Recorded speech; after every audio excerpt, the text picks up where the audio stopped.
whatever circuit you're in, whatever judge you have, knowing, whether that's meet and confer, then a mandatory mediation, and how to go about getting those things. You know what I'm saying? Because sometimes we not necessarily, like, if you're just getting into this, you're not necessarily keen on the process of how to even go about getting opposing counsel or the other party to come to a meeting, confer, and then now setting a mandatory mediation, then actually getting a hearing. So knowing all the facts, or knowing all the procedural things that you need to go through on your side to be able to get to relief is going to be, key. But also, like G said, when you go back and look at, what they've done in the procedural error, in procedural errors, you can see those things, present those things, and get relief.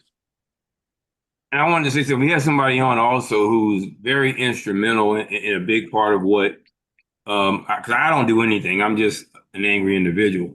But what has gone on through GD Napsy is, and trust me, he's very beneficial. If you can come on, Chandra, what's going on, man? Everybody should have. Hey, what's happening? Everybody should have a sit down with this man. If you can, tell hey, bro. That's Hey, that dude. he's the guy, especially if you live in the state of Florida. Contact to everybody who you are that you want to, and then and we'll get back to some of the other discussion. But I highly recommend people finding a way to get in touch with this gentleman if you have child support issues. Once we get to where you may need to be. But go ahead, Chandra. Tell everybody who you are, bro. Yeah, hey everybody. By nature, I'm an accountant. I have a accounting degree, and I also have a master's degree in business. I've been doing accounting and finance for over 25 years for probably 4 different major corporations. So I have a big knowledge in finance and accounting. And then too, as it relates to child support specifically, pretty much any and every case that I've gone through and looked at people's spreadsheets and just how numbers were calculated, they've been wrong.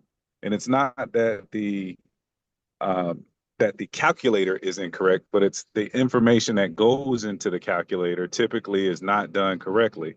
And I believe that when calculations are done, it's really done by just the judge's admin or whomever, but they're not a financial person. And if the information goes into the calculator incorrectly, that then will lead to your calculations being incorrect. And prime example, I went over an individual's information yesterday, and given that he has additional kids, that calculation is wrong. And it's one where you gotta know the facts.